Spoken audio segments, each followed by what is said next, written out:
This is how you cancel for Capcut Pro or the Capcut 7-day free trial. When you sign up for Capcut Pro, you automatically enter a 7-day free trial that will charge you if you don't cancel in time. So to stop it, you're going to have to cancel through the App Store where you started the subscription.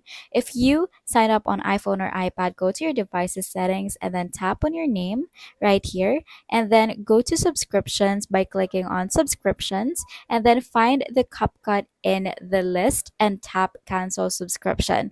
This will immediately stop the auto renewal, but you can still use the trial until it expires. So you can see CapCut right here. And when you have the 7-day free trial turned on, the cancel free trial is going to show up right there.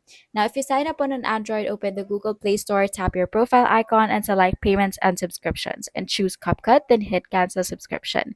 Again, you will still keep your access until the trial ends. Always make sure you cancel at least 24 hours before the trial ends to avoid unexpected charges. And that's how you cancel your CapCut 7-day free trial. If this video helped you, please don't forget to like the video and subscribe to the channel for more.